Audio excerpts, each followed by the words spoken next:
This is episode 257 of the Emergent Gamer Podcast.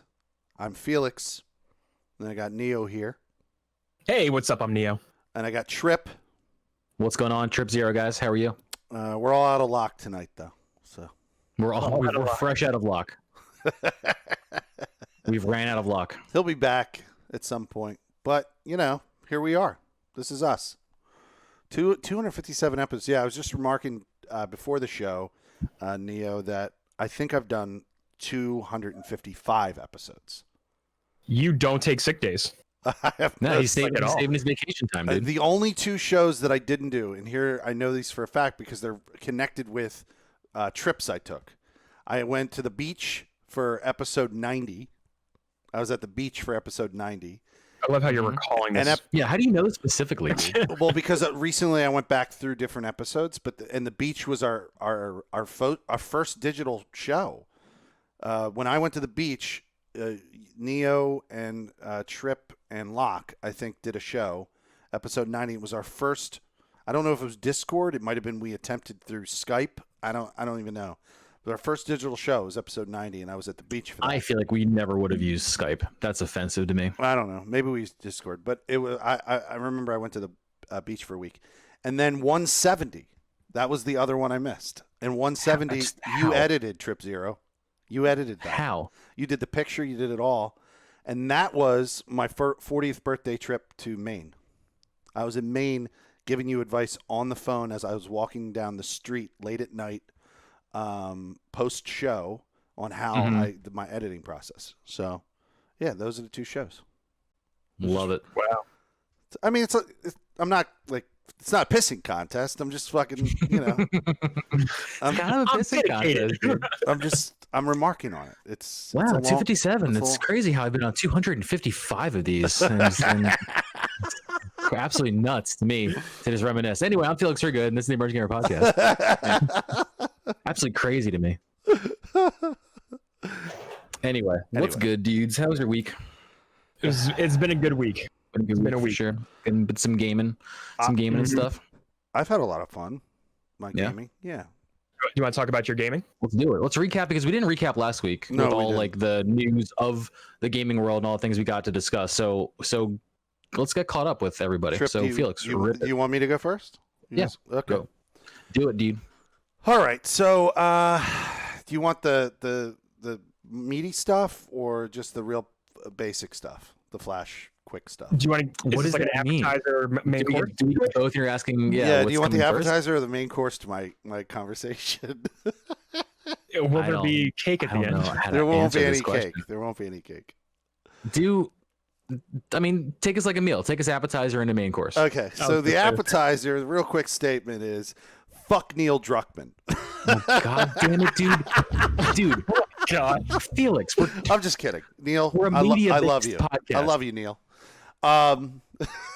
It's like one I love you to like 76 fuck yous. He's not going to take our calls, man. He's not going to take our calls. Listen to this though. I did watch a really great, and I'm not going into details, Last of Us 2 spoiler chat with the two mains, Ashley Johnson and I'm blanking. Was this the kind of funny one? I'm blanking on. Yeah, I think so. Didn't you post it? Greg Miller? Yeah, with Greg Miller. Mm-hmm. That guy's pretty awesome, like Neil Druckmann. I've been really I really enjoyed that spoiler discussion. So if you played through the whole game and you want a really good reasoning behind choices they made in the game, it'll give you context. It'll give you great context. Oh, almost forgot slight housekeeping. Housekeeping. We're on YouTube, go ahead. Do that. All that's podcast services. But this past Sunday, I did a spoiler cast with the Lunar Castaways. Yes, he did. Which is live on all of their channels. We did it was like 6 people, including Ironstorm, Jacket, Andy from our community, like all these people. We all just discussed the whole entire game. Just and it was search Lunar Castaways if you want to subscribe and listen to that on. I believe they're on Apple Podcasts. It was their Talking PlayStation podcast. They have like 2 or so. They have like the Lunar Castaways, and then they have Talking PlayStation, which is got it. Specifically, do they put their shows to all the services or? Yes, they do. I believe so. Cool. Sorry. Continue. Yeah, we're good. But no, the reason I said I started with that trip was because I started playing Last of Us. You just finished Last of Us, and I Yes. just started earlier in the week or late last week. I started playing off stream Last of Us on Grounded. I will not ever play that on stream. No one will ever see the rage. No one will ever see the crumbling humanity that I become when I am playing that on Grounded. That is the hardest. That is harder than Uncharted 4. The fact that you say that makes me kind of worried for you because I've seen some crumbling humanity on your stream, and if you're not willing to put that on stream, my I mind watched only you play imagines. Uncharted 4. You saw how bad I I saw was it. on Uncharted 4. I'm like 1,000 times worse when I play Grounded. It's so much pressure. Sheesh. It's more pressure than I don't think it's as much pressure as I had in God of War. The difference between Gimme God of War mode in the new God of War is I don't ever think I could accomplish that. I gave up on it because there's no reason. It's not accomplishable. It's just completely unfair and full of bullshit. Like there's no I have a feeling on New Game Plus it might be slightly easier. Grounded. Yes, because you've unlocked things. Right, you have right. all the things ready. So right? I have that theory myself, and but so is that what you suggest, Neo? do a New Game Plus So run through. so of it? Locke said some things that are very confusing before it, and now I'm thinking it was New Game Plus that he played because he couldn't remember. Locke said he did a bow only run, and I literally don't know how he did that in Grounded because they never look, get they never we give, all can't be Locke. You know what I mean? no, but they never give you arrows. It's a fact that they just don't show up. Like they're not there, they're never there, and they don't last forever. You can shoot a guy once, luck, shoot him again, maybe you'll luck out again. Third time, typically your arrow breaks, and then you're out of arrows again. So I don't know how he claims that he did Grounded on bow only. Unless he waited until he got an arrow and killed everybody with bricks, and that might be what he's talking about. He beat everybody. Definitely to death. could, man. You know, But dude, man, whoa, that's so hard. look, I can't imagine, man, because I was playing the game on normal, and It's hard. there are still moments in there that are tough as shit. Yeah, and Like you can name them, like the clicker section in the old building that tumbled, right? Where there's like four clickers or there's three clickers and 3 runners, I think, in that area. 2 clickers and 4 runners. That's what it is. Just like near the beginning. Near the very beginning, when they're climbing through that building. Actually, yeah. really tough. Yeah. Yeah, that's When really you hard. actually, yeah, it's the first real time you encounter a clicker that can insta kill you. Right, All the rest are just like infected, and then you run up on those. And I found that out because I was like fighting a bunch of them, and I stuck them on one, and I fought another one off, and another one just grabbed me and immediately killed me. And I'm like, well, why couldn't I fight that one off? Why couldn't I escape? And I was like, oh, it's because when they're fully in their clicker transformation, it's an immediate death. Can you use the melee weapon on them? I haven't played it since the. If you have a shiv, If you have a can shiv, you insta can kill shiv them. them if you catch them from behind, but you can't shiv them from the front. Mm. All you can do is take melee weapons. So you can throw pick up a brick, you'll throw it at them to knock them over, and then you can where they stagger, and then can react you with can your whack them shiv, with like your brick that. and break them. Mhm. The coolest thing I did figure out because of Grounded taught me this, is if you throw a brick at an enemy and then hit them like not a clicker or a runner, but if you throw a brick at a human enemy, you hit them with a brick, that's one hit. It's only one more hit to kill them with a melee. That is how I got through whole sections of the game because That's good to know, I would man. run around. Oh, and the other thing that's great, bricks respawn, baby. Bricks respawn, bitches. Like, how do you get them to respond? You got to go out of the section. Like, so if there's an area that has a bunch of bricks, you just run back as far as the game will let you until you're in another section. And then the bricks, when you go back into the section, have completely respawned. Wow, dude. So The strats, cheat CC. 2 whole sections of the game, specifically when you're at the dam. When you're at the dam fighting with Tommy, that section has, on Grounded, that has like, I don't know, 20 bad guys that you got to kill. A lot. Like, there's so many shooting, and you're an instant kill if you get shot by any of them. If you get seen, you're an instant kill. And I got through that whole thing by backtracking into the factory area and collecting the bricks that are down there and killing everybody with bricks. Dude, I get wanting to play efficiently and safely, but like I don't know if I would have the patience to backtrack every time Yeah. to do like a brick cheese. Dude, I would it probably wasn't try to it wasn't figure even out. like it was what wasn't even a fucking joke how many I had to do it for all 20 guys. Oh my god, Yeah, I would. I Never. wouldn't have the patience for that either. and I did it. But I lost my patience the other night and nearly broke the headphones. Not the headphones I'm wearing, but my Astros. I nearly No, of broke. course, my, because you broke. so nearly you can't wear broke my Astros on the part where Ellie and Joel are trying to escape the college, the lab at the college. When you're going out of there, there's a bunch of guys that you got all the fireflies that are in the building shooting at you. No, they're not fireflies. You're thinking of the hospital. No, this is just a bunch of dudes who've followed. They're not. They're not fireflies. They're part of that group of guys you killed Right before early. where Joel falls on the rebar, right? Yeah, before that. Yeah. Oh, see, I thought they were fireflies because in the recap for the DLC, like they show a couple of those scenes right before that because that's of course when the DLC happens. They might have been. And a shot comes through and Ellie goes fireflies, but maybe it really wasn't, but she just thought they were. I didn't get I haven't got the impression that they were fireflies because he gets there looking for fireflies and then finds a tape recorder and realizes, like that they're gone. All the fireflies are gone. They seem like they're just part of the group of dudes that they killed earlier, basically. Got it. Yeah, that probably makes more sense. Which is fine. Yeah. But anyway, I got back into that, and now I've had to put it down. But now, my second part 2, the meat, but I'm not going to waste too much time. The meat of what I want to discuss is how much Fallout 76 has changed with what they just released yesterday. And we're back. And it's called the Legendary Run. That's what it's called. All right, let's take us So- on the journey, dude. so Tell us about the Fallout. I'll be real quick. 76 A few weeks ago, we got like a roadmap. My dinner is spoiled. No, go No, ahead. a few weeks ago, we got a roadmap, and the roadmap told us that we were going to be getting seasons, just like Destiny. Okay. I don't know if they're going to execute it as well as fucking Bungie does it, or you don't like seasons, right? In Destiny, Trip? I like what they represent. I think they didn't hit well. I think it turned the game more into like a trap to get people to keep playing, doing mindless shit than actually Anybody who's having good, yeah. well thought content. But anybody who's we're not going to go down that road. well, we don't have to go down that road because I want you to just give me comparison points because you did play Destiny's season stuff. Yeah. This is the first online game, and if anyone's listening, what seasonal play is a limited time where they release some kind of map or some kind of like checklist of things that you can do only in a limited time in an online game.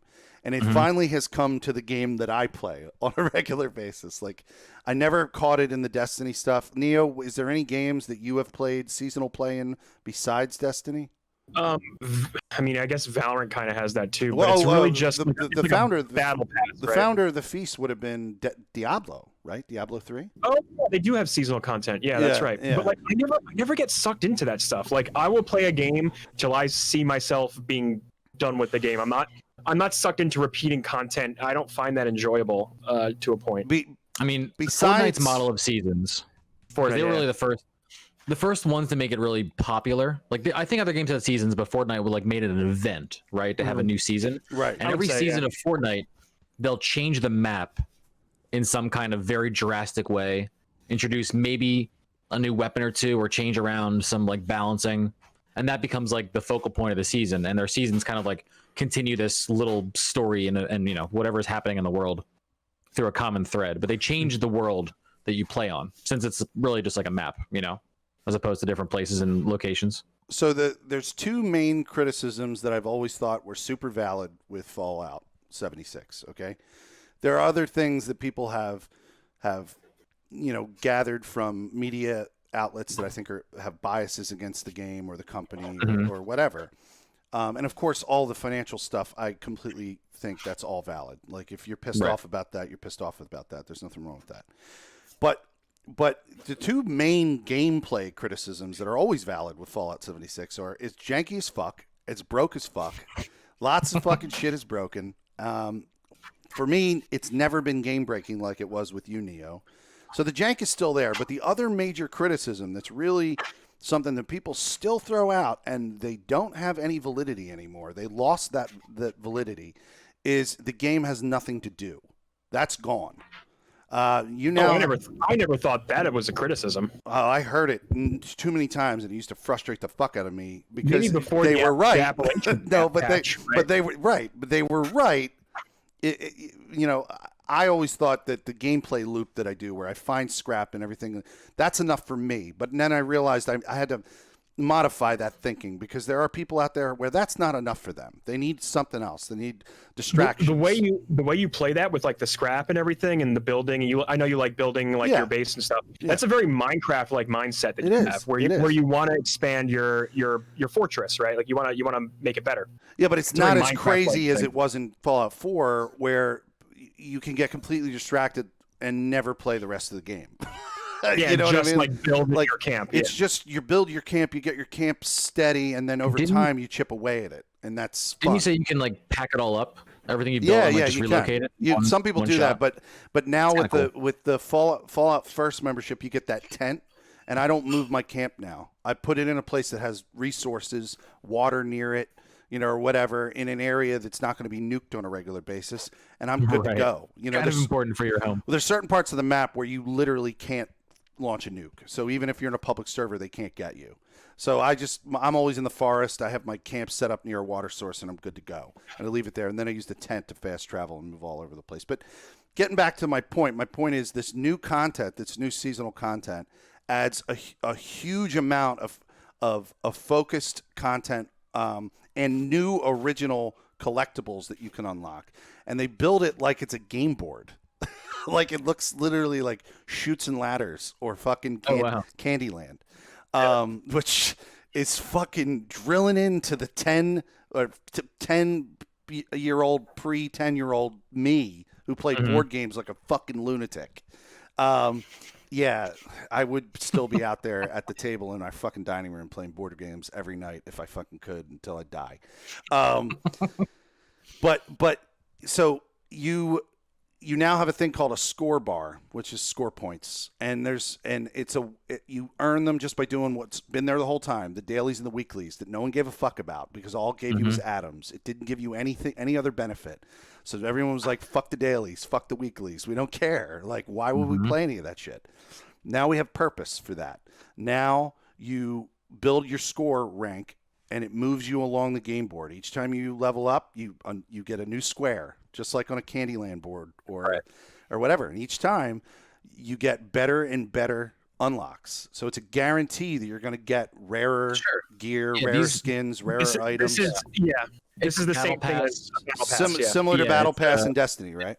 They're just laying it They're out all like named different things, but every game that has like a model that they call a season usually comes with like something that's like Fortnite's Battle Pass, where there's a level progression, 0 to 100 or whatever, and along the way, the little road bumps will have like reward packages, like little things you just redeem. You know, almost like a little advent calendar. It's like you know. Exactly. Like this day, you pop a little window open, and get your little piece of candy or like whatever. And the stuff I'm getting from it is they're rare stuff you can build in your camp. Some of it's practical, although we did get one of the earlier things you get that they put in the marketing was this thing called an ammo converter, and it's garbage.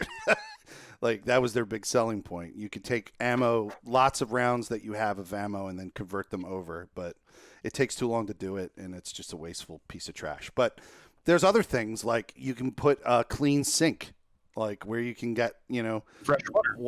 Well, no, it's still dirty water, but it's a clean looking sink. It's not one of the dirty fucking fucked up sinks that you get all over the world. So like minor skins and stuff like that. And these are all the common items. I haven't even ranked past 10 yet. But is it like 100, like a level 100 kind of thing? It looks like there might be 100 levels on the game board for this season. So this is the first time they're trying this model. First time they're attempting it. And do they have plans to keep this going? Like there's every 3 seasons that have been 3 months? announced. 3 seasons that have been announced. So like a 4-month maybe. I don't know when each season's dropping because I don't remember those details, but I'm pretty excited about it. The other thing I wanted to say, if anyone who's listening finds this to be interesting, you might want to come back to Fallout 76.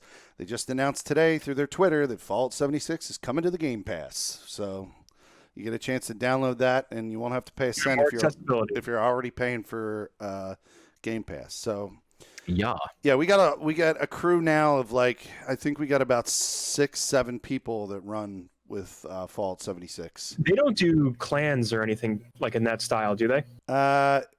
With clan benefits. There's something that he just added with this new update that's also pretty interesting. They created something called public teams. Now, I thought when I originally read this that a public team meant I could only play it in a public server, but you can actually use a public team. Public is referring to you can't lock it out. You can't lock people. If someone's in your server, they can just jump in your public team if you create one. But they would also have to get invited to my server in order to play in my server. But I create a private team, and private teams have a theme, and they call it bonding with other players. Basically, everyone has a bond level, and when you get to the fourth level of bonding, all 4 team members bonded, you get 100% more XP every time you do whatever that team's theme is associated with. An example, we did a public event team. And when we do a public event team, if we just keep doing public events, every public event, we get 100% more experience than we normally would. So that's super interesting because you can make your play for an evening thematic, and you can even switch it halfway through. So you could start off doing just public events, and then halfway through, one of the members of the team jumps out, creates another public team. Then you join that one. That could be to kill legendary creatures, and then you go finding legendary creatures. So it really motivates you. Party. Right, that's what it's called. It's literally called a hunting team. That's what it's called. Oh, wow. Yeah. Hey.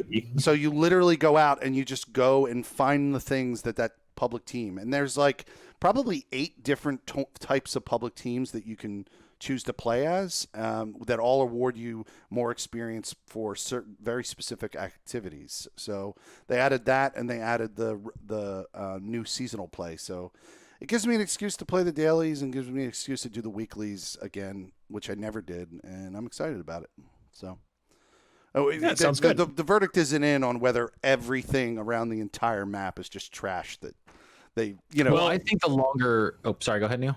No, I was just gonna say it sounds like Fallout 76, regardless of its buggy nature or whatever, is coming together as like a playable product that you can enjoy. Yeah, because then you also have the loops and the gameplay loops, the end game loops that people do with all the Wastelander shit. I just unlocked that. I just finished the Wastelander story, and you unlock the ability to turn in what do they call them? Certificates? No, they're not called certificates. They're called something. Treasury notes. So every time you do public events, the harder public events, you get what are called treasury notes. Those can be turned in to get gold bullion. Gold bullion gives you the ability to get plans for all these new legendary weapons, armor, gear, shit, and you can actually craft with what are called legendary modules actual legendary weapons, which you couldn't do that. You couldn't craft legendary weapons prior to this. We would always just get them as drops, but now you can actually turn a gun or a bow or whatever into a legendary weapon, provided you get the plan for it. So this shit's cool. Yeah, this shit's getting pretty exciting. I mean, everyone that I play with is super amped for all the content. Yeah, it's got its bugs. I mean, I think the longer term question that we should probably pay attention to is, as time goes on, as people get used to this kind of gameplay method of the game, is it going to turn stale like other games that have implemented this kind of like seasonal, keep players here and grinding kind of content? Like, it's great now that you have a purpose for those things, but like what happened in Destiny, everyone fucking hates bounties now. They hate the weekly bounties. They hate the daily bounties because that's all you do. So right. Are you gonna? I mean, long term, is it going to be like satisfying to play those things in their next season if they keep the same kind of like? Well, their second season method. is a story season, so they're introducing like a whole Brotherhood of Steel quest line. I hope it's as big as the Wastelanders thing, but probably won't be. Yeah. But we'll see. Well, we'll see. We'll see how it all. The third season. Together. They're bringing it. They're finally in the third season bringing in the perk card loadouts, which all of us are fucking demanding that. Like, oh, even Pete Hines is waiting for it, dude. Yeah, he responded on Twitter. I'm waiting for it as well. Yeah. But what have you guys been doing? Trip. I haven't done too much gaming besides, The Last of Us. Obviously, I did that on stream. It's weird that I think of that. I'm like, what's my stream? It's not like what I've been playing. Like it literally is what I've been playing. That was such a great ending. Finally Wasn't it? did The Last of Us all the way through. I can't You believe want to do a little spoilery on it? Because this is your first time going through it. Yeah, not entirely. I played about halfway through, and then I, did other things for 4 years, and now we're back and started again from scratch. Went all the way through. So my first full playthrough was this past week and a half. Yeah. So spoilers for the first game. Mm-hmm. You want to talk First game, about it? You want to talk about how you felt about that ending, or just the game in general? Yeah. Well, I think one of the biggest things is that obviously Ellie and Joel have this relationship across the entire game. They become really, really tight. Obviously, Joel saves Ellie multiple times, especially at the end when she's taking care of him, and then she gets kidnapped, and he has to make his way through that snowy village while his guts are still healing from being impaled, and like they just go through all these events and traumatic experiences, and then he ends up lying to her at the end about what happened.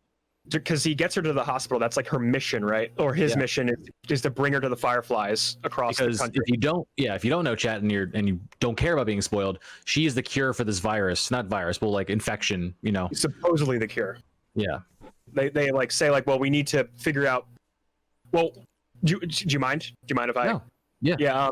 So they end up saying like, well, we need to dissect her brain and figure out why she's immune, because there's something inside her brain that is keeping her from becoming infected. They said the fungus grows throughout your entire body, including your brain, and they have to remove all of the mass to be able to create a vaccine and study it and everything. So they essentially said that we're going to kill her because it's spread throughout her entire body. She basically has to donate herself to science in order to walk away from this, walk away with the cure.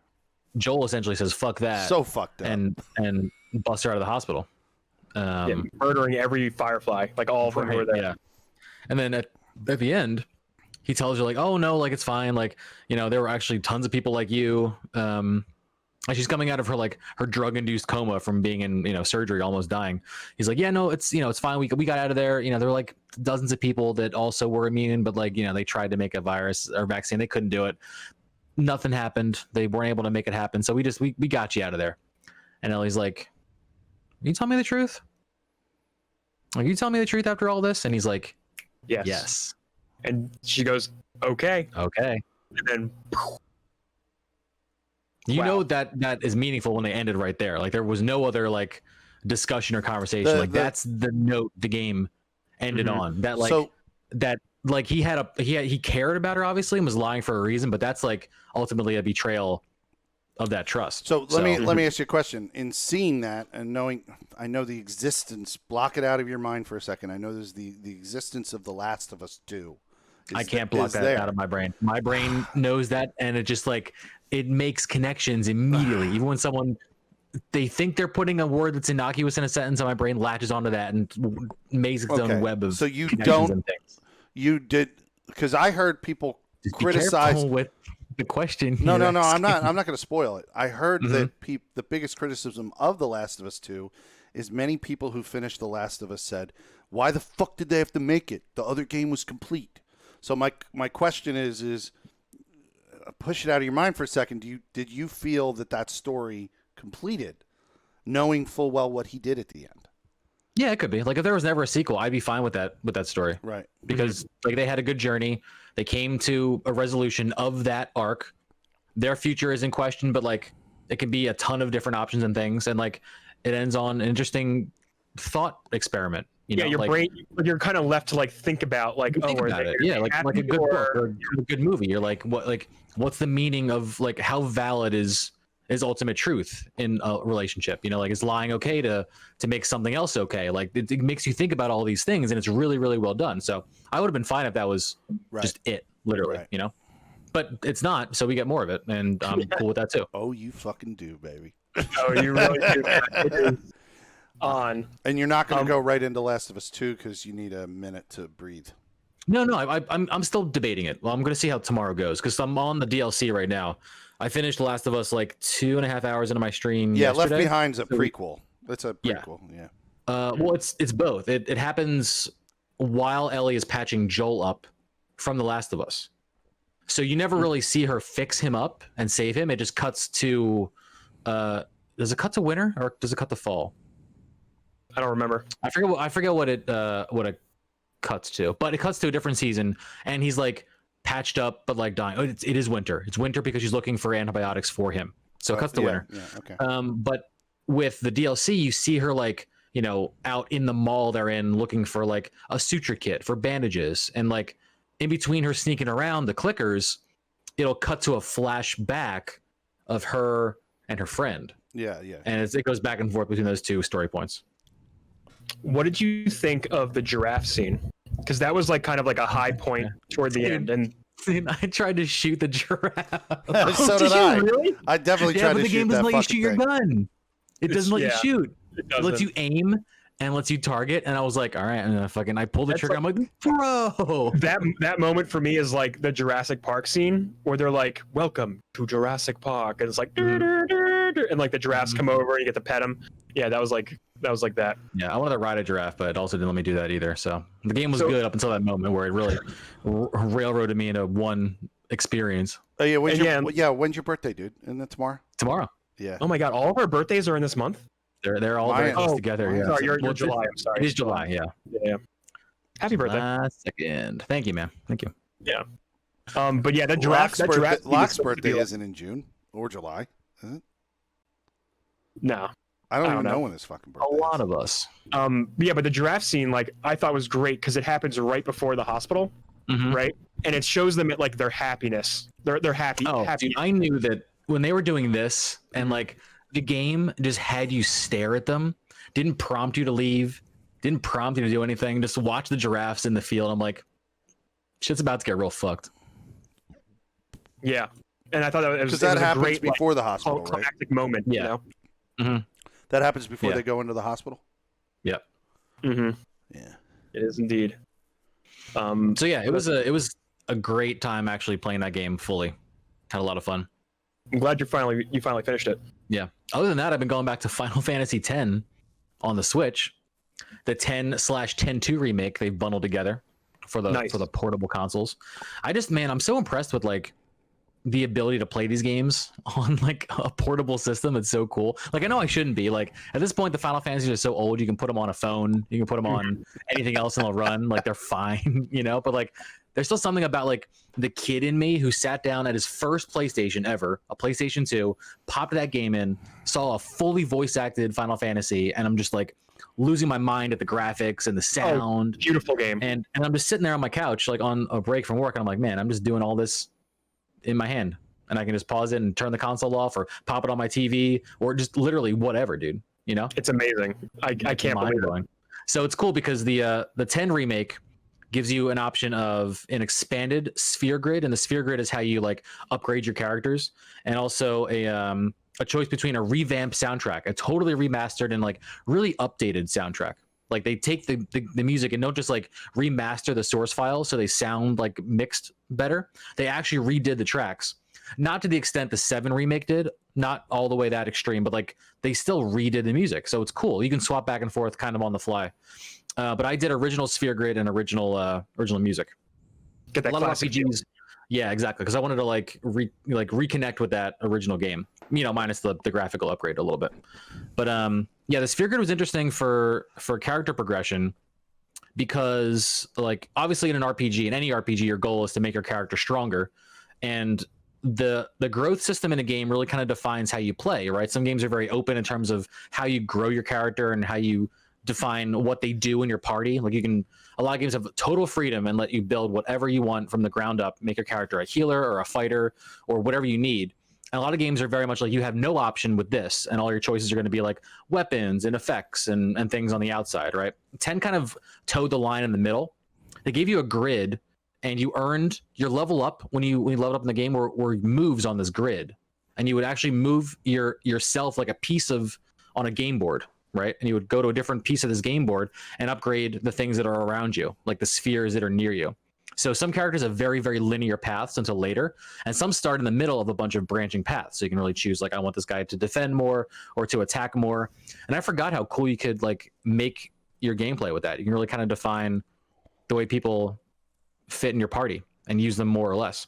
Now they went back and revamped that sphere grid for this remake with an expert sphere grid where the entire board is open and every character starts with that full access to everything. So instead of like the guideline of the game for certain characters, like the main character they have on a strict linear path. You do nothing but attack. You're like a warrior basically, you know. You're on Titus, right? Or Titus's character. Lulu, the black mage, you meet very early on. She is literally nothing but a straight magic user, black mage. All of her spheres are like, here's a new spell, here's more magic power. Very, very linear. But with the enhanced sphere grid, you can start a game and take anybody anywhere. You can make Lulu a white mage. You can make Yuna a fighter. So that's cool for like a second playthrough if someone wants to kind of revisit the game but totally change the gameplay. Now let me ask you this: Final Fantasy 12 for the Switch has a speed up system, so I can like make combat faster and like running faster through the world. Is there anything like that in 10? I don't think the 10 and 10.2 package has the speed up option. Okay. I know 7 does. Right. 7's does. I don't know if 9 does. I'm not entirely sure. I'm not sure about 9 or 8, honestly, but I don't think 10 does, because I think the 10 and 10.2 port is a port of what was released for, was that PlayStation 3 when that first came out? I think it was 3. Did they port it to 3? They did. The PS3. Oh, I don't remember that at all. You know why? Because they did a dual release where you could swap your save file between the two consoles of PS3 and the PS Vita. Oh, that's right. There was a Vita version as well. Yeah. So I think that was just before like the wave of people going like, "Hey, I'd love to play this game, but not for 100 hours. Can I speed up the battles, please?" Yeah, why so I think I missed that. When you said something about save files or something, a weird memory came back where I think I might have played fucking Final Fantasy game. We were talking about this, and I think you almost played one because you have the Super Nintendo Mini, and Final Fantasy VI is on there, and you're like, "Should I play this?" No. I'm talking about like back when I had my PlayStation 1. What the fuck? I just had this weird memory come back. Like I played one. Do you know which one that would have been? I don't know. I just remember like weird characters. What? Describe the characters. No, I can't describe anything. It's just like something in my head, like something just popped in with what you were saying and made me think, oh shit, maybe I did play one of those. I don't remember. I don't know. You got to give us literally anything else besides that. Yeah. It also can't be spiky hair, and it can't be like belts all over the clothing, because that's literally every other character in every game. So you got to. So minus all of those things, anything else would help. Yeah, I have nothing. But yeah, that's a fun like off-stream chill time playthrough. Yeah, like I told you, I got that on sale like over the holiday, and I would love to. That was a really fun Final Fantasy game to play. I remember that was being great, dude. I remember being in all of them, just like you were, like playing. Like it's easy because of that grid system I was talking about. You can just cruise. You can cruise. Was there right a Final Fantasy on multiple discs? Trip. On the dude, on the PlayStation 1, the games were so big. Like 7 was 3 discs, 8 was 4 discs, 8 and 9 were both 4 discs. 10 was 1 because it was a Blu-ray and it was PS2. That was just DVD. Yeah, it was a DVD thing. I might just be conflating it with my Resident Evil time. Could be. That's what I'm thinking. I don't know. Anyway, that's what I've been gaming. What about you, Neo? Nice. I haven't been playing a lot of new stuff, but I did try a new game yesterday. Not really a new game. It's an old game that finally came to America, I want to say like a year or two ago, and I've been playing Phantasy Star Online 2. Whoa. I know. Random, right? It's an oldie. It is an oldie, yeah. So it came out goodie. apparently like 7 years ago in Japan, and like it just, well, I keep saying just came out. It came out like a while ago here in America, but like pretty recently. And it's an online game. I'm going to say it's very much like Destiny, but not as like open as Destiny. Well, didn't it like a couple weeks ago hit? Because everybody was streaming this. Or am I thinking of a different Phantasy Star? It definitely came to Game Pass. It came to the Xbox Store, yeah. So that's actually where I grabbed it. And it's pretty fun. Like it is all right, think of like your classic fantasy game, like your knights and magicians and archers and like all those fantasy RPG tropes, right?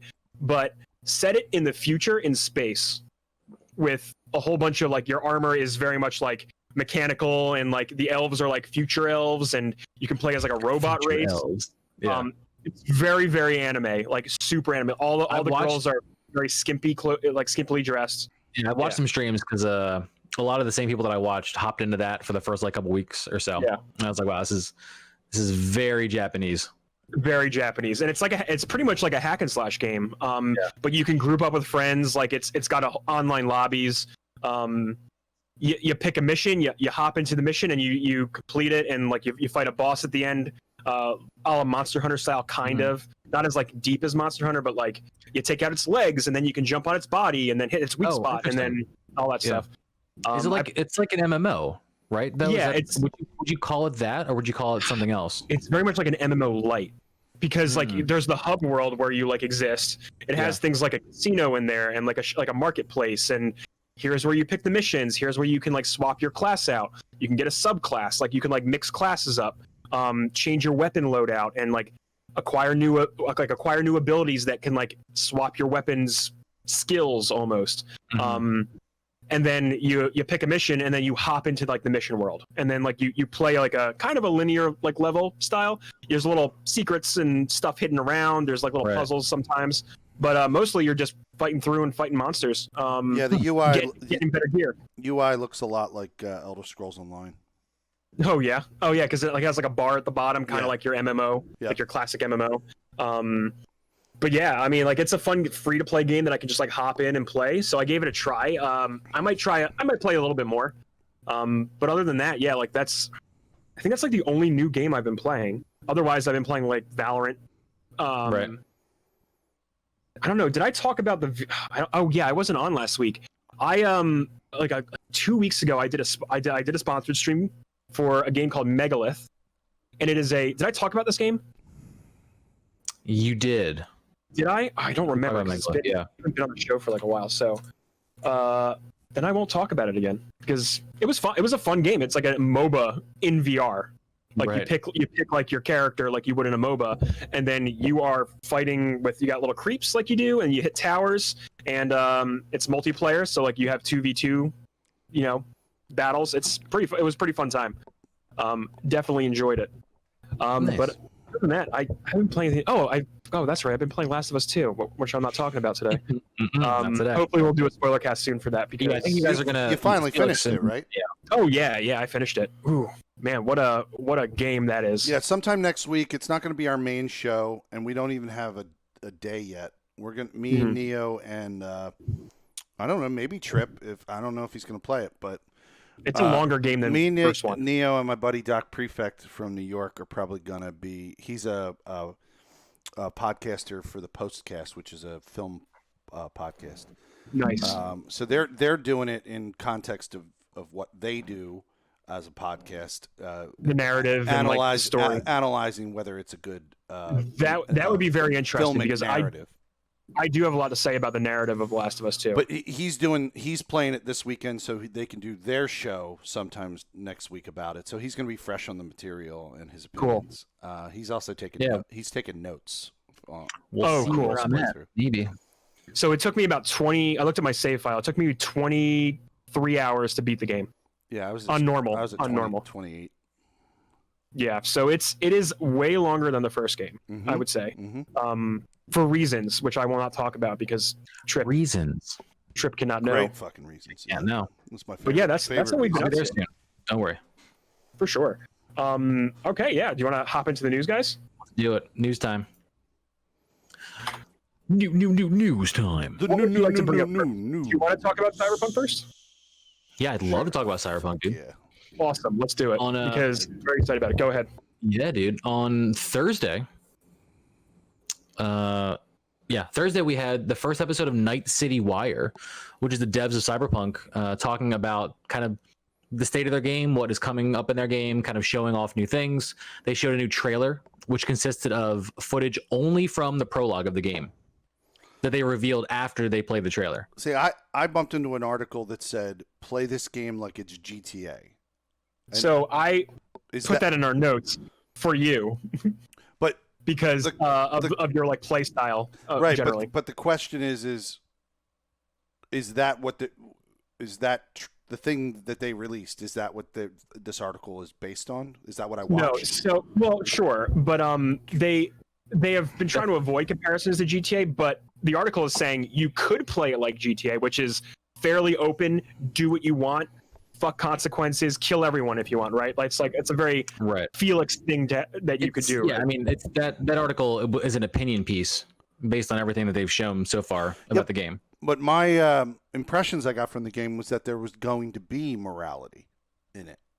That like there was going to be like Yes. shades of morality in there's either not- direction.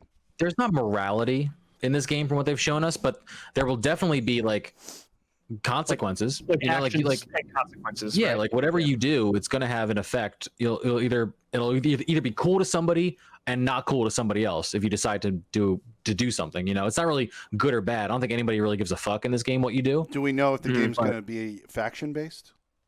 It Yes. will be. They're going to have factions. Because when you start the game, you actually pick your character's origin. Essentially, this is based off a D&D campaign like style book, right? So you're Yeah, literally this is picking all your pen and paper RPGs. Like, I think 88 is when Cyberpunk 2013 came out, and then Yes. then they think had Cyberpunk 2020. All pen and paper, and this is the first entry. Like all this story connects. Like Cyberpunk 2077 is a canon entry in the Cyberpunk story, almost the same way that the Witcher series is canon to the books by the author, by the Polish author. So That's clever. similar kind of like story source material. So your choices, or the ones that are listed in this article, are you can be a nomad, a corporate, like a corpo is what they call it, or a street kid. And those will correspond. Street kid. A street kid. It's like where So you came those- from, like what your background is. Like you're starting off in the middle of your life, and this is like you're creating your background the way you would if you're going to sit down with a bunch of your friends and create something. You know, Nomad, street kid, corpo. What are you guys going to choose? I don't know yet. I'm I I definitely gotta see how they fit. I in got to the game. read into them. I'm definitely going to be a scumbag corpo. I'm not gonna be a corpo. No, hell yeah. that was like the least option. I'm gonna be either nomad or street kid. If one lets you wear a cape or like a hood, that's the one that I pick. That's usually what I make a lot of my decisions on. Hell yeah. A full, I mean, I'm going to be all about augmenting your character. Yeah. a full suit but and cybernetic arms.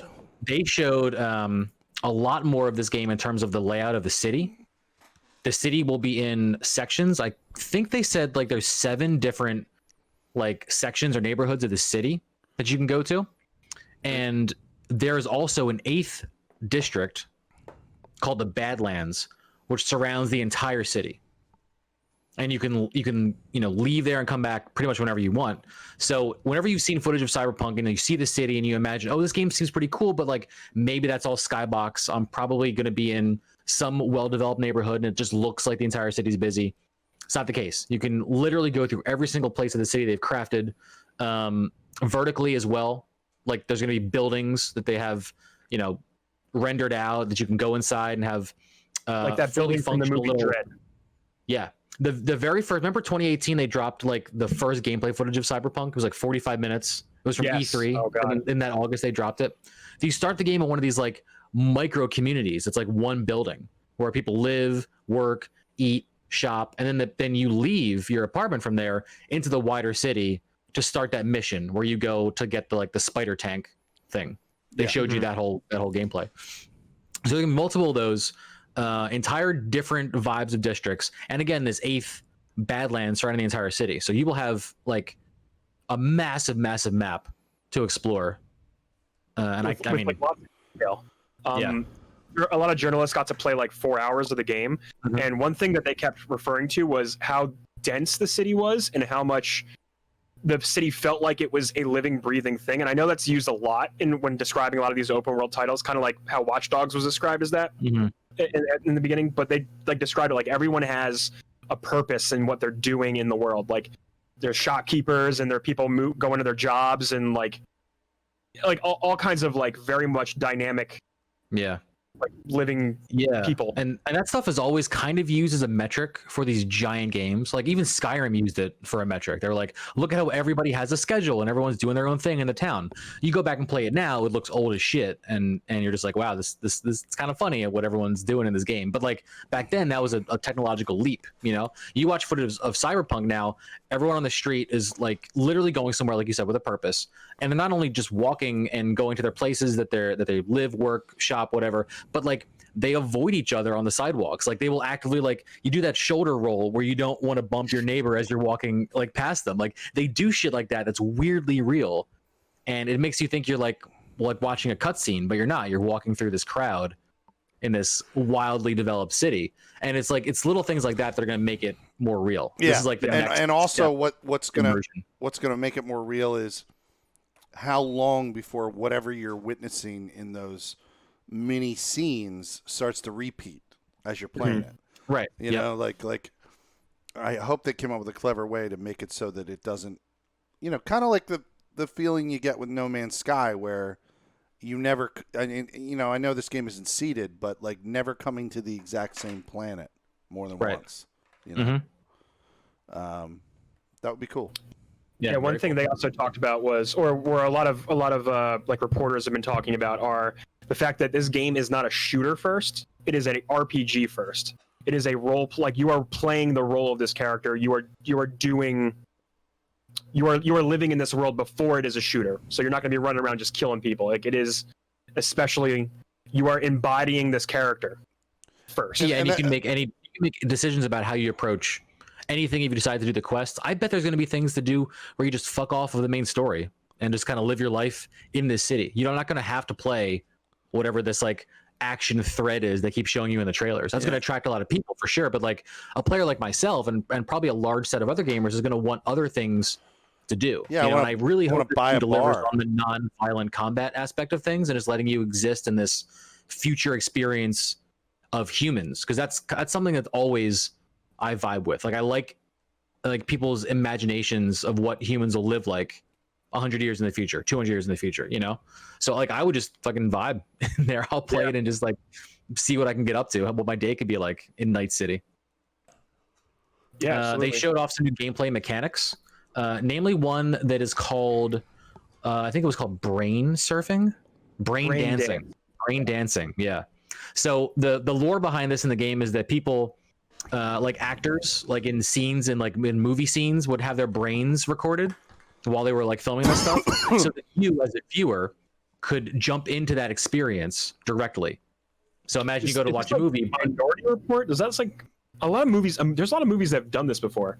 Yeah. I mean, like jumping into someone's experience is very much a thing, but they have this mechanic in the game where you can like hop in and, you know, experience entertainment or something, but you can also use it to like probably commit crimes or solve crimes, because you can see what people did or where they went, or you know, or what happened to them.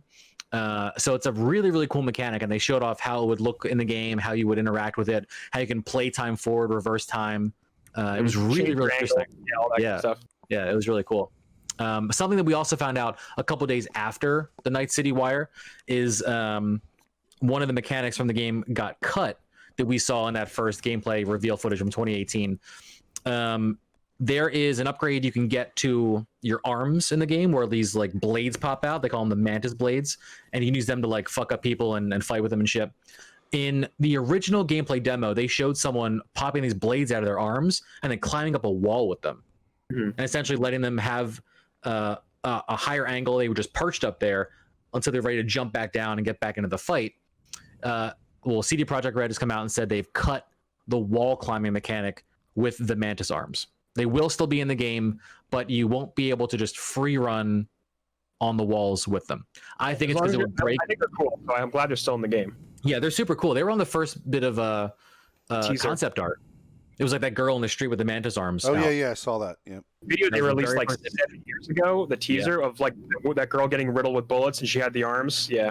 Exactly. That was the first teaser. My opinion is that they took it out because it would break any encounter they were designing. You could just get above it all, and then it wouldn't matter what they were doing down there. You just, you know, jump out and jump in kind of at will. So they probably had to remove it because of that after they play tested. it's honestly not the biggest loss for me. Yeah. The rest of the game seems like it's going to be this deep experience, so like it doesn't bother me that they had to take one mechanic out. No, not at all. And even if they had to take more, like if they said, "Hey, we had to scrap these ideas, we had to do this," like I get it. Like this is a big undertaking that they're doing. So like a lot of people are getting their expectations high. I'm probably one of them, that's for sure. But like at the same time, I understand the undertaking that this is. You know, I had a conversation with my brother about the expectations about this game and why I think people feel so strongly about it. It's because every single time we've heard about this game, because remember, we heard about it for years before seeing anything. Yeah. Right. We were hyped about the fact that CD Projekt Red was doing it, and we saw some screenshots, and that created a lot of hype, like it does with a well-known developer. Then we saw the gameplay footage, and we were like, "Oh my god, they're delivering on everything they're talking about." Mhm. You know, and we know that CD Projekt Red is committed to releasing a good product that's going to play well, deliver an amazing experience. They've already delayed this game twice. Yeah. We were supposed to already be playing this. It was a Oh my mid-April release. It was a mid-April release of this year, and then it got bumped back to September, which has now been bumped back to I think November 19th. So Mhm. I'm gonna They have say sex with a everything in- prostitute. yes, you will. It's 100% what you're going to do. Felix, you spend your entire day Just doing so you it. know, A lot. when of you it, create yeah. your character, they have some pretty cool character creation options, including your genitals. Oh yeah, I'm gonna create some multiple weird. pubic hair styles, multiple genital Yeah, styles. it's gonna be something You freaky. go nuts. It's gonna be Yeah. great, dude. I can't wait. So, but yeah, the hype discussion, I think they're Yeah. allowing us or proving to us that they're aligned with making a good product and releasing something only when it's going to be incredible and an absolute game changer to the genre versus getting it out there and just trying to make money as soon as possible. You know? Yeah, honestly, if they don't meet the complete expectations, I still feel like they are going to create something that is very compelling and just very. I'm just going to say a good game. Like, Yeah, I mean, in the general. experience that I think that they've shown in any aspect so far is going to be enough to want to explore and to live into. Well, Mhm. we love The Witcher, so Yeah, that was a great game to play through. I enjoyed myself. yeah. Yeah. Also in that Night City Wire, they also announced an anime, They did. That's going to be Series coming that out they're in making. 2022. and cyberpunk and anime they go together hand in hand, man. It's been the only anime genre like for years, really. Like it started years. there pretty much. Ghost in the Shell Also, was a jam. what was? Ghost in the Shell. Oh, that's Yeah. actually one movie that I've seen. Oh yeah, it's good. Not talked about in Night City Wire, but in terms of like other content in this universe that they're generating, there will be a comic book coming out in September as well. Oh, nice. So Look at that. They're doing that multimedia market they're strategy. doing it, man. Good. They're absolutely doing it. And I think think about the franchise potential if this hits the way that everyone thinks it's going to hit. You know, Yeah, we'll see a movie in like 2 Movies, or 3 you know. years. Yeah. TV series. shit, Why man. not? Netflix. Yep. I want to see a video game movie, right? Because they haven't done this yet. But stop me if I'm wrong, but I want to see them make a video game movie, and this would be the company to do it. Citing what Tripp said earlier about how this is based on a story, and The Witcher was based on a story that was in some other media form, and then suddenly they just like too many. The only company that I know is doing this thus far is Disney with their Star Wars canon shit. But I want to see them just make a movie in the blockbuster that is a part of the world that isn't like Felix, that just connects to everything else. let me tell you a story of the TV show Yeah. and video game called Defiance. Yes, exactly. I know That they was did that. a TV show that came out on Sci-Fi, ran for like 2 or 3 seasons. Actually, pretty good. I watched it. wait, And they're the Simon- same. They're Yeah. the same property. Yes, and they released Trion Software or whatever. The game, the company that what? makes like a bunch of MMOs, Yep. came out with Defiance, the game, which was MMO like, and it was based in the world, and it coincided with the TV series that they made. Yeah. Like hand in hand. Nuts, dude. Game was okay. real bad. It was a real bad Like, game. dude, Not last long. the intertextuality between like what for instance, that Star Wars game, the Fallen Order that I just played, Yeah. and the shit that happens, like they put that game in the middle of a section of the Star Wars universe timeline where there isn't anything. So like when you play it, you're like, wow, I'm really exploring a part of the saga that I haven't even known about. You know, like, and nobody who, and the same can be said for the animated series. If you don't watch the Clone Wars and if you don't watch Rebels, you lose all this fucking context from the movies. I lose all the context. Yo, this is what I'm saying. Those 3 original movies are outstanding now with Clone Wars paired up with them. Like, Sure. I'm so blown away by how much context that added to the stuff I've been watching. So it's like, Yeah, man, Dave Filoni knows how to. He knows Star Wars. but man. I would love to see a cyberpunk movie that just continues a story that goes with the story we end up playing in that game. Like, that would be dope. Or just like anything that just like fleshes the world out and like makes it a deeper, more interesting experience, or more interesting to experience. I think especially for a game like this, of this scale, where they've told us and they've shown us in various ways that, again, you can create your own story, do literally whatever you want in any capacity. I think that is really valuable to getting people to play this game. That you also have stories that exist in the world that happen for everybody. You know, like, you watch this movie, you read this comic book, you do whatever you want, and then you see that stuff happen in the game, maybe around you, or you pass something that you reference, and you feel like, oh my God, I'm a part of this world. You know, my character that I made that shot up that entire nightclub, or like that character that I made that like spent all day gardening in his cyber garden, like whatever you want to do, you're a part of that world. You know, I think that's the really, really, really cool aspect of this, and like tying everybody's experience together. It is or is not going to be a game where you interface or interact with other human players. I feel like this is going to be entirely single player. Okay. They talked about releasing later a multiplayer component in some fashion, in some form, but it won't be tied to the main game. Yeah, dude, I don't ever see it happening. Like, I know multiplayer is such an aspect of our lives, of our gaming lives right now, but every studio doesn't have to make their game multiplayer despite what people think they want out of a game. You know, you're always going to have a bunch of people saying like, well, there's no multiplayer. Like, what's the multiplayer? And they'll have to respond to that. Yeah, and be like, well, maybe we'll put it in to not turn them off. But like, no, sometimes there's an experience of the game that's valuable just by being you in the game and having your own experience in there. I agree.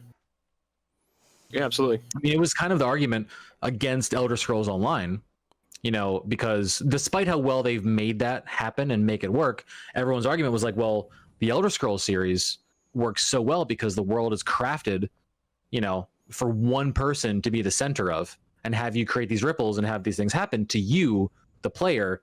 What's going to happen to that magic when there's 50 people running around a city with usernames over their heads? You know, like, it's going to take me out of the whole vibe of the thing. Right. And I guess people in the end of the day didn't mind, but it's still very different than playing Oblivion, Skyrim, Morrowind. It's an entirely different experience. Yeah, it is. Yeah. People for a while asked, why can't Skyrim have like a co-op system? But at the same time, it's not designed for that. It takes you out of the center of the game. It takes you out of the experience they made for the player to have their own experience. That's why. But yeah, we'll see how Cyberpunk lands. They have more of these Night City wires planned, so we'll see what they release and give us info about before the game comes out. Yeah. You guys ready for the next story? I'm sneaking this one in here before we talk about the rest. You ready for this? Yeah. So yesterday, Amazon's shooter Crucible. I can't believe I almost forgot about this news. Yeah. They're sending it back into closed beta after their launch. So we talked. Never heard of a game going alpha, beta, release, beta. Well, here's the thing. No one heard about this game until it launched, right?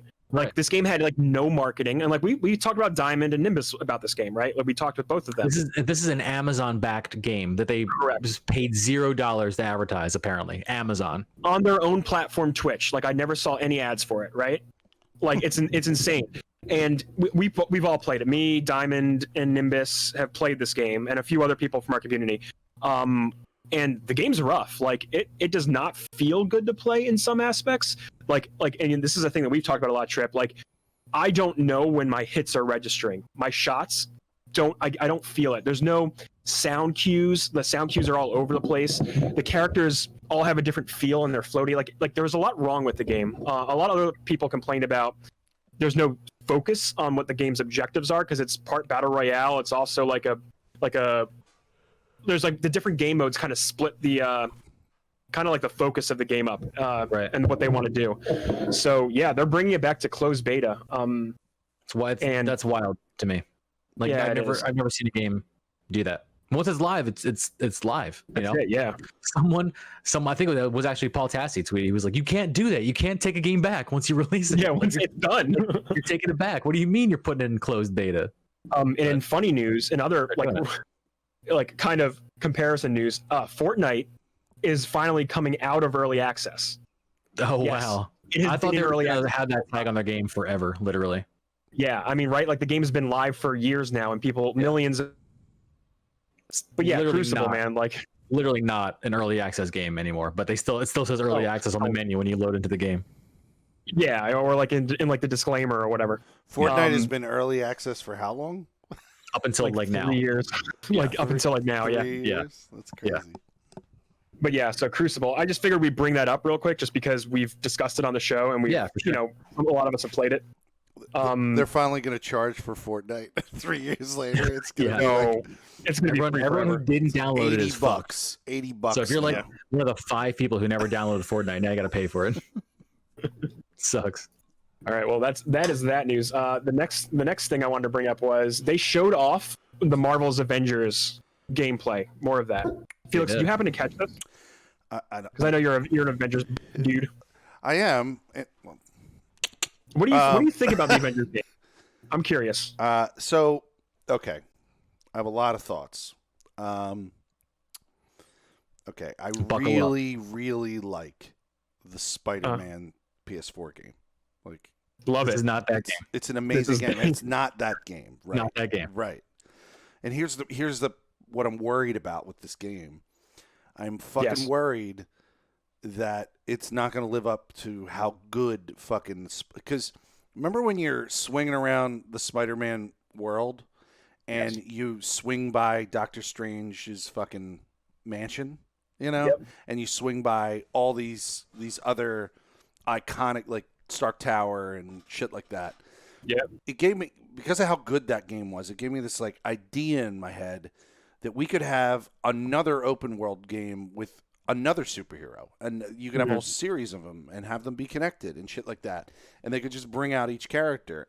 And then this game gets announced, and I go, or it wasn't even this game got announced, it was rumored that this game Yeah, so this was rumored back in like 2015 or 16. but it was rumored that this game might end up being like multiple games, kind of what they were doing with the films, right? Okay. Right, like they were gonna do like multiple games, like a Hulk game, and they were all gonna kind of connect, right? I don't remember any kind of rumor on that. I ended up hearing that rumor at one point, and that got me intrigued. But as I get closer to it coming out, that's kind of been dissected, or it's kind of been that's not the word I'm looking for. I don't know. Debunked? Not debunked, but like it's my expectations are being deflowered or deflated.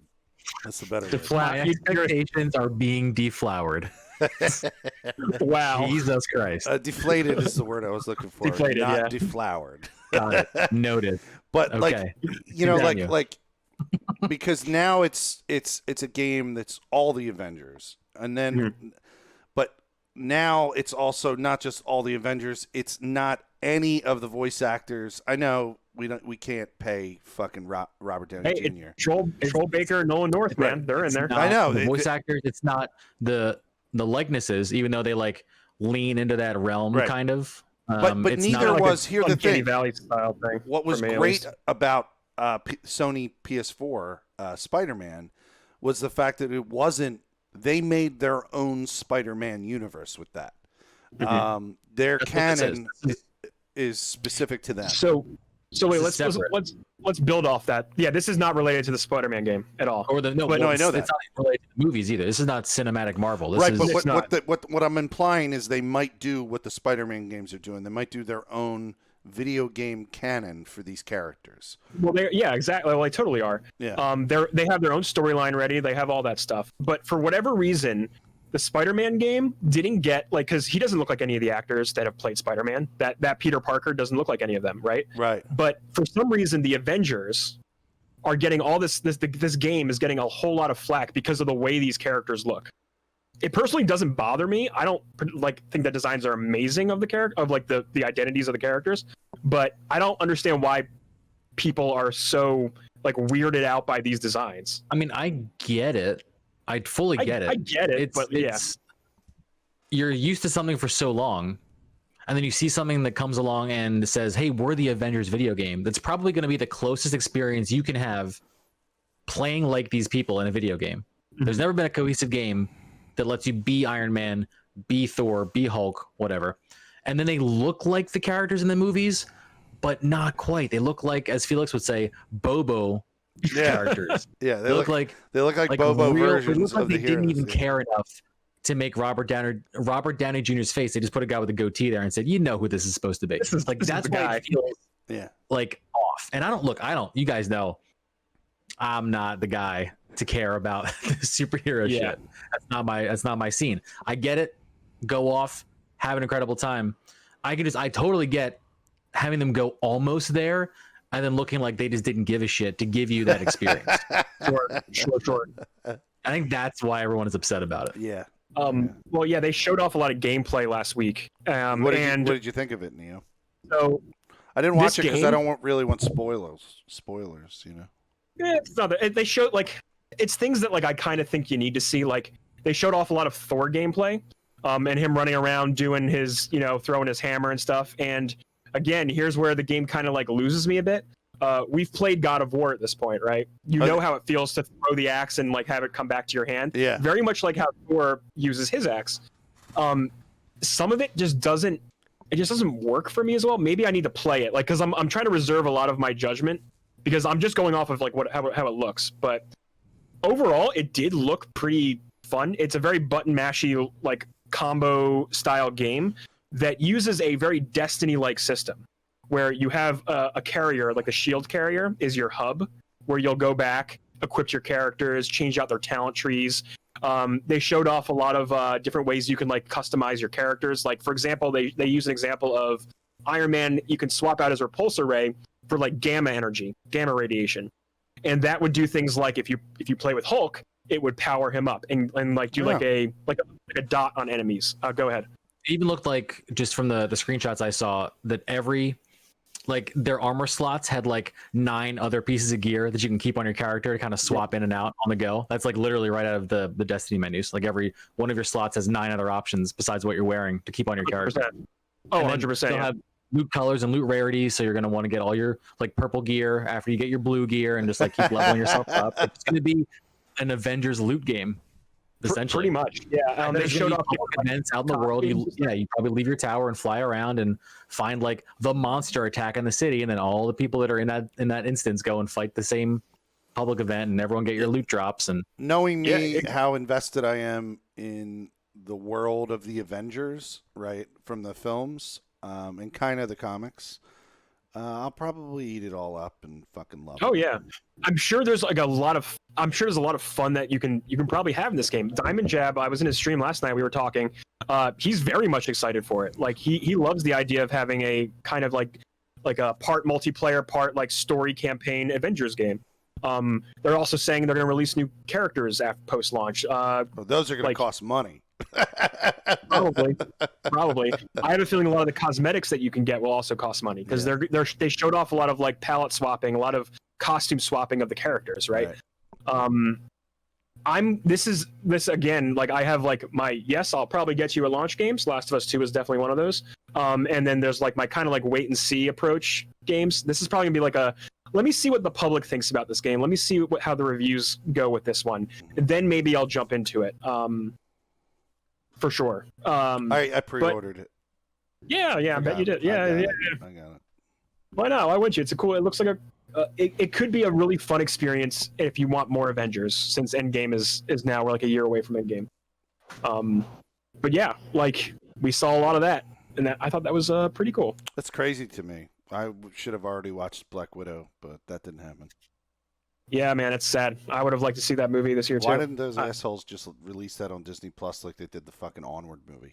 Like, because they can't make nearly enough money if they do that. They know you're gonna wait till theater. They know that once it's in theaters, they're gonna get their payday. You know, I wanted to see James Bond. We're talking about movies that I wanted to see. Okay, and that got pushed back. So Tenant is pushed to suffering. August. I think November at this point. Oh, is it in November What's now? that called? Yeah. Die Another Day or Die? I forget the name. Oh, sorry, I It's said Tenant as well. No Time to Die. Oh fuck! I'm so sad about Tenet, dude. Yeah. Tenet And was gonna Nolan slap. really wants to release that in theaters for some reason. Like he doesn't Like, care. He of just course won't he do it. does, dude. Of course he does. But anyway, Yeah, Tenet would have been a banger. yeah, dude, absolutely. Anyway, we'll get him someday. Yeah, so yeah, Avengers game coming soon. I guess we'll see how that turns out. We'll see. The last story I have for you, unless you want to talk about Doc as well, but there's no story there. I don't think with Doc. There really isn't. Yeah. Yeah. I mean, There's there's banned from Twitch, and banned from no one knows. Twitch. No one knows. There are rumors that it's because he signed a contract with a different streaming company, but there's also people are saying that, like, again, all of it is hearsay. Someone goes like, "Oh, someone put me." Someone told me like the reasons, and I heard it from 2 other people, and it's so bad I don't want to say it. I'll wait for him to say it, which is all complete bullshit just on Twitter. So either he sexually assaulted someone, and that's why Twitch got rid of him as fast as they did, or he was a breach of contract, which was also a rumor that he signed with one of these new up and coming platforms that offered him probably a ton of money. He then, of course, went to Twitter and said, "I don't know. Hey, Champions Club, I don't know why they just banned me," which I think is complete bullshit. Yeah, knows. he's very theatrical. Look, that's his entire brand. He's a pro wrestler. Yeah. Like he assumes that persona, you know. Oh, for sure. But it's just I don't know, dude. I don't know. Either he's gone forever or we'll see him again, and those are the only options. And next. Yep. Yeah, who's next? So the last story then. Do you guys like Harry Potter? I do like Harry Potter. This heard book about series this. that has just appeared out of nowhere with no author. It's crazy. I love it. Yeah. Who is it? I don't know who that person is. It was just a common fable we all know. Grew up with. Yeah. But the last Genetic year there was memory. Yeah. Last year there was this like really cool leak for this game. Do you guys remember when we talked about that? We watched these leaks. Yeah, it inspired me to like watch all the movies and read all the books. Mm-hmm. Did the leak alone did that to you? I did all that last year. That's awesome. Yeah. Fantastic. Whenever you're ready, Felix, because this is going to be like Yeah, because now I have context in case a Harry Potter game comes out that I want to play. So that's what this story is about. That game, it seems like it is still in development and it's slated to release next year. So we still may get that crazy RPG.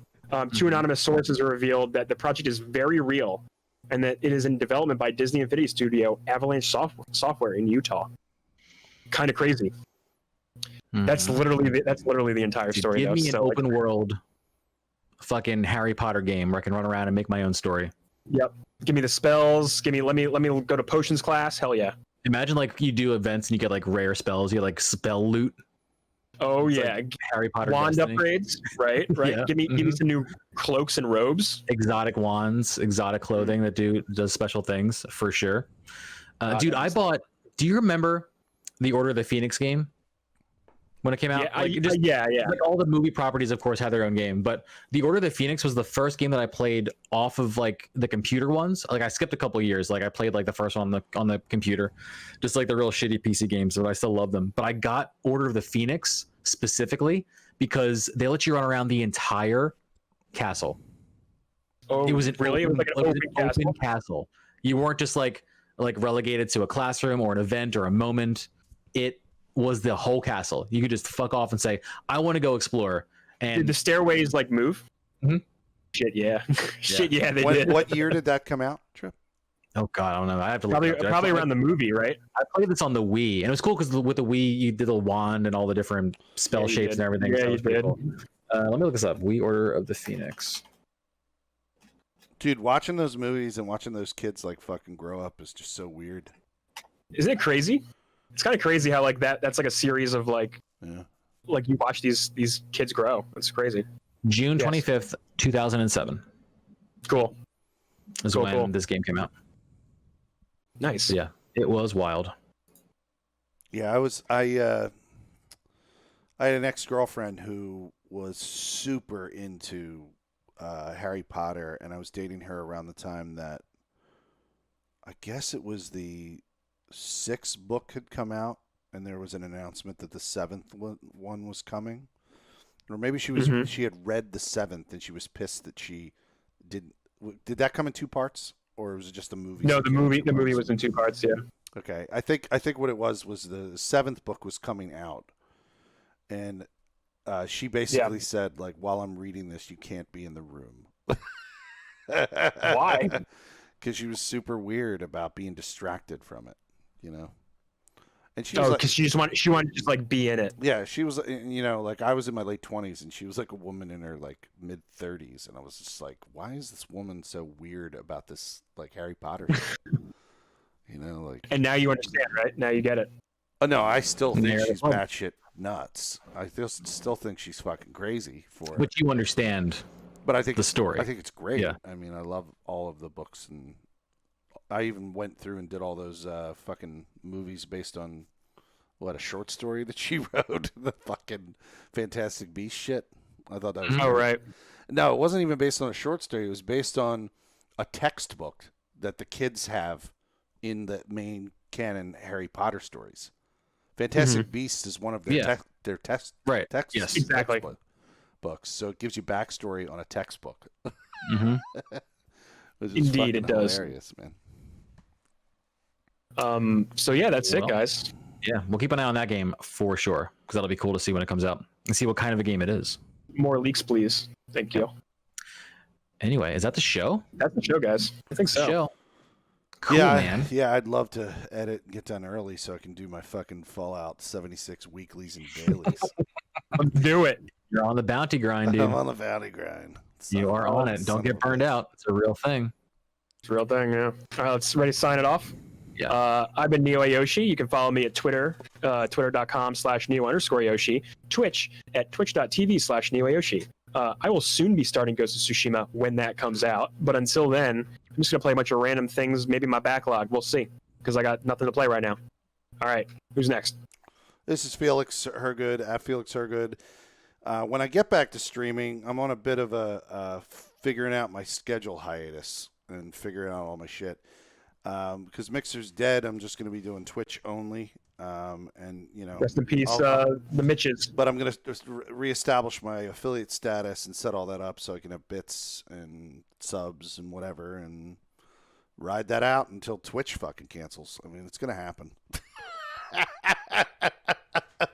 Yeah, that's for sure. So get in while you fit in, baby. And I'm Trip Zero. You guys can find me at twitch.tv/Trip0TV. All of my socials are also Trip0TV. I'm very easy to find. I stream Monday, Tuesday, and Thursday at that site, Trip0TV, 7 p.m. to 11 p.m. Tomorrow is my birthday, so we'll be doing some birthday fun. I'll probably be drinking on stream very irresponsibly. And I'll be doing the finishing up of The Last of Us DLC and maybe going into the second one, maybe splitting off with some other birthday fun. We don't know. It's gonna be a fun time. We'll see what happens. See what the vibes are. But then also, like Neo mentioned, yeah, the next big game will also be Ghost of Tsushima. Speaking, I'm so excited for that, dude. So ready for it. So ready. That's mid-July. Cool. That's I think the 17th. Wait, it's on my phone. I just watched Rurouni Kenshin, the samurai anime again. Oh yeah, I know that. So like, I'm just like, I want samurai action. The 17th is the Ghost of Tsushima release. So. Oh, I'm also playing. Yeah, I'm playing that too. I forgot about that. Yeah. Prepare yourselves for a spoiler discussion on that. We'll have a very, very big, excited episode about it for sure. Yeah. Anyway, we will catch you guys next week. See ya. Later. Later, folks.